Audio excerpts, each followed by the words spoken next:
tumbang preso, syato, taguan, patentero at iba pa.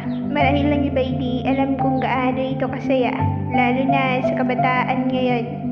Ito lang naman ang larong pangbata noon. Ngunit sa kasalukuyan, unti-unting natabunan sa panibagong henerasyon, nakakalungkot lang isipin sa social media nakatutok ang kanilang atensyon. Karamihan sa kabataan ngayon dahil sa nakikita sa social media, na-impluwensya sa mga bagay na di maganda, malalaswang larawan sa Facebook makikita. Sa murang edad, dignidad ay naitsapara. Walang pakialam sa kahihinatnan, matikman lang ang bagay na gustong maranasan. Kadalasan, wala sa bahay, sa labas palaging nakatambay. Kasama ang buong barkada sa kabilang bahay, walang ibang ginawa kundi ang tumagay.